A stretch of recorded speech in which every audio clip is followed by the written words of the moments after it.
Então é um intercâmbio maravilhoso que a gente tem que ter. Então a prece é imprescindível, né, para qualquer irmão que tenha desencarnado em acidente, para que tenha se suicidado, porque é um sofrimento enorme para o espírito, o suicídio, porque eles cometem o suicídio querendo se livrar de uma situação e eles chegam no plano espiritual, não conseguem cumprir a sua tarefa até o fim, tiram a própria vida, mas continuam com aqueles sentimentos, continuam com aquela angústia que os levou a cometer o suicídio. Então a gente não pode nem imaginar quanto é sofrido para esses irmãos nossos e quanto a prece auxilia esses irmãos, para que eles continuem na sua tarefa. Todos nós, encarnados e desencarnados, estamos submetidos à lei do trabalho. Nós estamos aqui trabalhando quando estamos na matéria, continuamos o nosso trabalho, o nosso aprimoramento, continuamos fazendo as nossas escolhas e vamos retornar na hora que for necessário, para continuar as nossas provas, as nossas expiações, vencendo a nós mesmos, deixando de ser espíritos tão inferiores como nós somos, tão apegados à matéria, tão egoístas, tão orgulhosos, tão vaidosos. Essa é a missão de cada espírito, encarnado ou desencarnado. Continuando aqui, o que são essas aparições, se não a alma ou o espírito dessas pessoas que se comunicam com a vossa? Né? Então, depois desse período aí, como a gente disse, de grande perturbação, se é permitido a esse espírito vir até nós, se tiver necessidade, ele vai vir até nós através do sono. Nós vamos nos encontrar com esses entes queridos, com esses nossos amados, vamos ter notícias deles, mas isso tem que ser de uma forma espontânea, porque às vezes a gente se desespera. Quantos irmãos chegam até a nossa casa espírita querendo saber notícias do seu ente querido, mas é um momento em que ele não pode vir dar notícia ou que a gente não pode interferir no tratamento que está sendo dado àquele irmão. Então vamos ter paciência. Se houver necessidade, nós vamos ter o contato, mas tendo essa certeza, através da prece, pedindo para que eles sejam auxiliados. Quando adquiris a certeza de que aquilo que vistes realmente aconteceu, não é isso uma prova de que a imaginação nada tem com o fato, sobretudo se ocorrido absolutamente quando não estava no vosso pensamento durante a vigília? E a gente também vivencia isso, de sonhar com certas coisas, passa um determinado tempo, aquilo ali vem acontecer. Então mostra para nós que não é fruto da nossa imaginação, principalmente quando essas comunicações, esses contatos são de forma espontânea. Então não é a imaginação, nós realmente estamos nos reencontrando com aqueles nossos amados. Frequentemente se vêem em sonhos coisas que parecem pressentimentos e que não se cumprem. De onde vêm elas? Podem cumprir-se para o espírito se não se cumprirem para o corpo. Quer dizer que o espírito vê aquilo que deseja porque vai à procura, né? Não se deve esquecer que durante o sono a alma está sempre mais ou menos sobre a influência da matéria e, por conseguinte, não se afasta jamais completamente das ideias terrenas. Quando se está fortemente preocupado com uma ideia, liga-se a ela tudo o que se vê.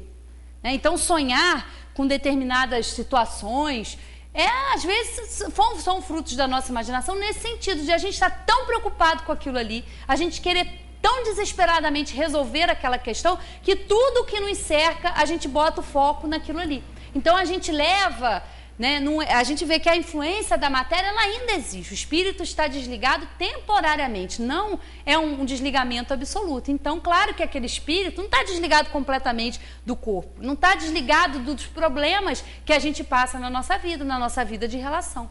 Então, a gente pode, sim, desejar ver alguma coisa, desejar resolver alguma coisa, e a gente ligar tudo, a gente se impressiona com essas coisas, mas que, na verdade, são essa mistura aí da vida de relação corpórea com a nossa atividade como espíritos. É necessário o sono completo para a emancipação do espírito? Não.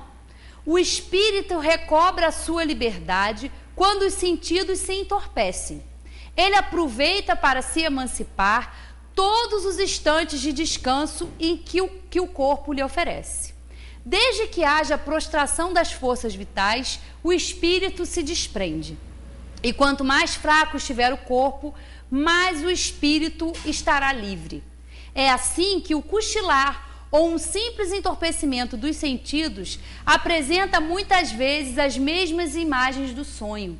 E é comum a gente observar nos momentos que a gente está, que a gente dá uma relaxada, que a gente se desliga um pouco, né, dessa correria. Todo momento que o nosso espírito tem, ele dá uma escapadinha, né, dá uma fugida.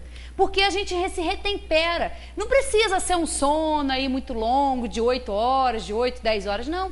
Um simples cochilar, né, aquela dormidinha, aquela siesta que se tira aí, né, nos países aí, acho que na Espanha, em Portugal, que às vezes a gente queria ter esse hábito aqui também, porque é muito bom, né? Quando a gente pode dar aquela cochiladinha de meia hora, almoço, que é a hora que é um sono mortal, depois a gente recobra ali uma atividade muito boa. Mas a gente perdeu aí esse hábito, quer dizer, os nossos irmãos têm, acho que aqui no Brasil a gente nunca teve muito essa cultura aí dessa siesta, mas é uma coisa muito boa, porque a gente ali naquele momento, naquela desligadinha, a gente se retempera, a gente consegue ter força, consegue produzir muito mais. E já tem aí empresas aí no Brasil que já adotam esse sistema de que tem lá até dormitórios em determinados locais lá, para que o funcionário depois do almoço, tem restaurantes que eu vi até uma reportagem uma vez, acho que é em São Paulo, que já oferece um lugar extremamente agradável para que as pessoas depois do almoço façam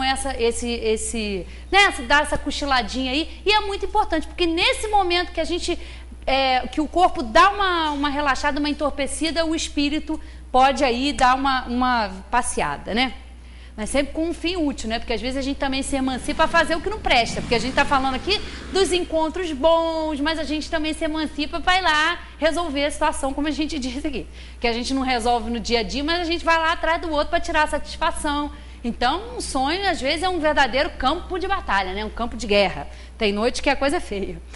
Tem-se, às vezes, durante o sono ou o cochilo, ideias que parecem muito boas e que, apesar dos esforços que se fazem para recordá-las, se apagam da memória. De onde vêm essas ideias? São o resultado da liberdade do espírito, que se emancipa e goza nesse momento de mais amplas faculdades. Frequentemente também são conselhos dados por outros espíritos e que no momento oportuno vem a solução. A gente às vezes está com um grande problema para resolver e de repente a gente, meu Deus, eu não tinha pensado nisso, vem a solução. Porque durante o sono nós somos aí ajudados por esses espíritos e no momento oportuno aquilo nos vem como inspiração e a gente vai lá e resolve a situação. De que servem essas ideias ou esses conselhos se a sua recordação se perde e não se pode aproveitá-los? Essas ideias pertencem algumas vezes mais ao mundo dos espíritos que ao mundo corpóreo. Mas o mais frequente é que se o corpo as esquece, o espírito as lembra. E a ideia volta no momento necessário como inspiração do momento. Essa resposta aqui, né, essas duas questões aqui, a 410 e 410A, nos demonstra a confiança que nós devemos ter. Porque todos nós temos ligados nessa existência, em outras existências também, o nosso anjo da guarda, que é um espírito que tem como missão nos auxiliar. Então ele está o tempo todo ao nosso lado.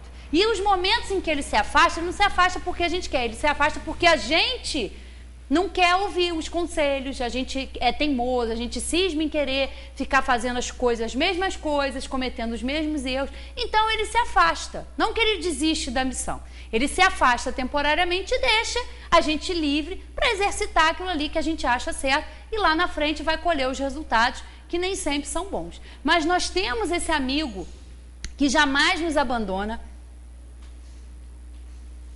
está ao nosso lado 24 horas com essa missão árdua, diga-se de passagem, porque até numa ocasião aqui eu já brinquei acho que foi durante o curso na terça-feira, né, que às vezes eu fico imaginando, claro que é uma brincadeira, mas que os anjos da guarda às vezes devem querer desistir.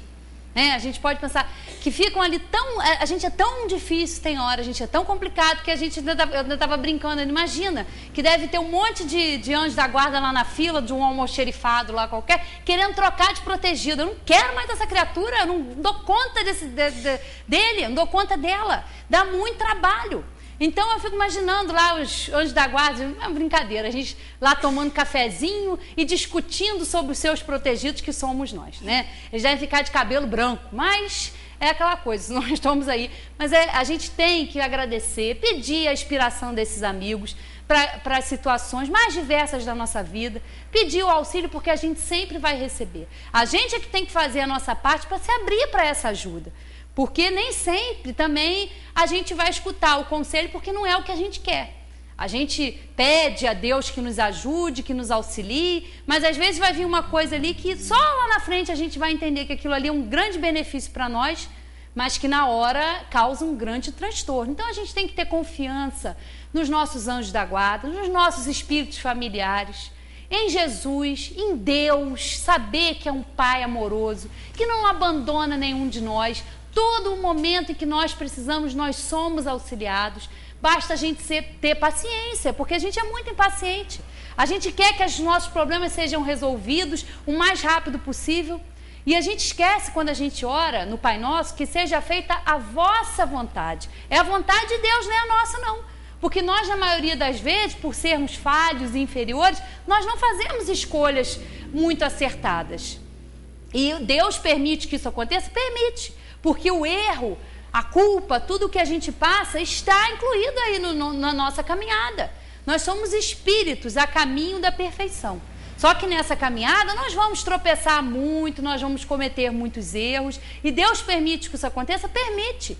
Para que a gente aprenda. Porque é através da dor, é através do processo que a gente passa. Porque na maioria das vezes, quando a gente está bem, quando a gente está com saúde, tem um bom emprego, não tem problema nenhum na família, né? Graças a Deus, tem muitos momentos que a gente vive, né? Que a gente reclama muito que só tem problema, mas a gente tem muitos momentos também em que a gente tem que agradecer. Mas nesses momentos a gente fica ali desesperado, a gente fica sem resignação. E nós temos que ter paciência, ter calma para entender que aquilo ali pode estar complicado agora, mas que vai se resolver. Trabalhar essa confiança, trabalhar essa fé. Né? Isso é que nos auxilia a doutrina espírita. No Evangelho segundo o Espiritismo, nós temos lá as causas anteriores e as causas atuais das aflições. Nós estamos nesse processo. E a gente vai aprendendo nessas situações em que a gente, um grande mal que a gente julga, uma grande desgraça, mais para frente, no desenrolar do tempo, aquilo ali, as coisas vão voltando ao seu lugar e a gente vai aprender, vai entender que é naquele momento ali em que a gente cresce, em que a gente se torna forte. Não é que a gente vai ser poupado, né? Não é achar que a gente vai ser poupado de problema, de aflição, não, nós não vamos ser poupados. Esses problemas são necessários. Essas pessoas difíceis com as quais nós convivemos muitas vezes são os instrumentos necessários. E nós temos que aprender a agradecer a Deus por essas pessoas na nossa vida.